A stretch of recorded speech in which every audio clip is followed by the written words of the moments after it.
আসসালামু আলাইকুম। Expert holiday 365 এর পক্ষ থেকে সকলকে জানাই অভিনন্দন। আশা করি যে যেখান থেকে ভিডিওটা দেখছেন সকলেই অনেক অনেক ভালো আছেন। আজকে আলোচনার মূল বিষয়টা হচ্ছে যে ইতালিতে যেহেতু ভিসা দিচ্ছে না, ভিজিটর ভিসা বর্তমান সময়টাতে, তাহলে আপনি ইতালি কিভাবে যাবেন বৈধভাবে।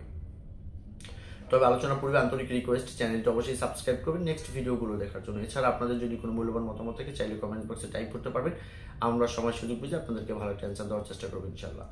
বাংলাদেশ থেকে বর্তমান সময়টাতে যারা ইতালিতে যেতে চাচ্ছেন, অনেক দিন যাবত ট্রাই করে আসছেন কিন্তু ভিসা হচ্ছে না, তারা কি করবেন? এরকম একটা গ্রুপ আছে বা একটা অনেকগুলো লোক আছে যারা কিনা আমাকে সবসময় কিন্তু কল করে থাকেন। আর সেনজিনের ভিতরে কিন্তু আসলে লোভনীয় কান্ট্রি হচ্ছে ইতালি, সঙ্গত কারণে ইতালির ফোনটা একটু বেশি আসবে, এটা স্বাভাবিক।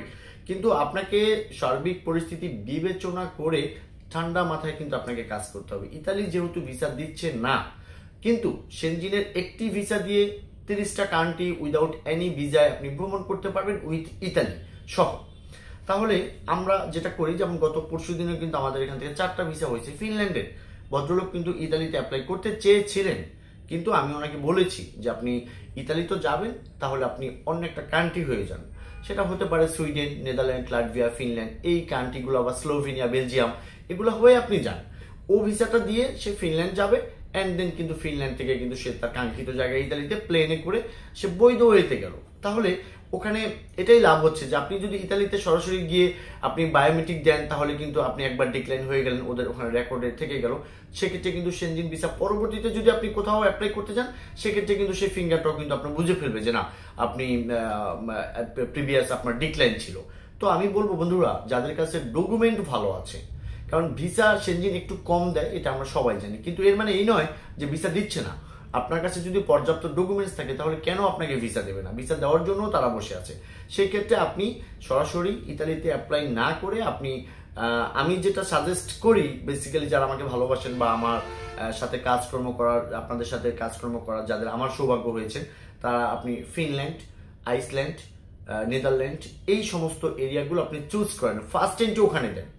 ওখানে দেওয়ার পর আপনি ফ্লাইট করে ভিসা যদি আল্লাহ দেয়, ভিসা হয়ে গেলে আপনি ওখানে যাবেন, যাওয়ার পরে কিন্তু ওখান থেকে আপনি আবার আপনার ইতালিতে যেতে পারবেন। এই একটা মাত্র পথ আপনাদের জন্য খোলা আছে ইতালিতে যাওয়ার। এছাড়া ইতালিতে একদম খুব বড় মাপের প্রোফাইল না হলে ওরা বেসিক্যালি এই ভিজিটর ভিসা বাংলাদেশিদের জন্য দিবে না অথবা দিচ্ছে না। এর কারণটা হচ্ছে যে ওরা জানে যে বাংলাদেশিরা এখানে এসে কাজ করে, ওখানে অনেক শ্রমবাজার আমাদের বিদ্যমান, খুবই ভালো একটা অবস্থানে আছে। তো ওরা ধরেই নেয় যে আপনি বাংলাদেশি পাসপোর্ট, সো আপনি এখানে এসে ওভার স্টে করবেন। তো আপনারা যে বিগ প্রোফাইল আছে বা আপনি যে ফেরত আসবেন, এটা আপনি সুন্দর করে কাভার লেটারে যদি আপনি বুঝিয়ে ওই সমস্ত এরিয়ার জন্য জমা দেন, যেটা বললাম ফিনল্যান্ডের জন্য বা ওই সেটের জন্য, তাহলে কেবল আপনার ইতালি যাওয়ার একদম অল্প সময়ের মাঝে আপনি যেতে পারছেন। ইতালিতে দেখেন আপনার ফাইলগুলো ডেলিভারি অনেক লেটে দিচ্ছে, আবার সবচেয়ে বিগ প্রবলেম এম্বাসির অ্যাপয়েন্টমেন্ট ডেট পাওয়া যাচ্ছে না। তো ওই দিক থেকে এম্বাসির ভিসা ফিটা বেশি। সব দিক মিলে জিলে আমি মনে করি যে আমি যদি নিজেও অ্যাপ্লাই করি, অবশ্যই আমি ইতালিতে যাব, বাট সেটা ওই সমস্ত এরিয়াতে ফার্স্ট এন্ট্রি করে তারপরে আমি যাব। তো আশা করি আপনারা ভিডিওর সারমর্মটা বুঝতে পেরেছেন। সকলে ভালো থাকবেন। আমি এই রিলেটেড কাজ করে আসছি দীর্ঘদিন যাবত। এখানে যদি আপনাদের কোনো কিছু জানার ইচ্ছা থাকে, স্ক্রিনে দেওয়া নাম্বার অন দ্য কলে কথা বলতে পারবেন। পাশাপাশি পুরো ফাইলটা প্রসেস করাতে চাইলে ডিসক্রিপশন বক্সে থাকা অ্যাড্রেস হতে সরাসরি অফিসে চলে আসবেন। সকলে ভালো থাকবেন। আল্লাহ হাফিজ।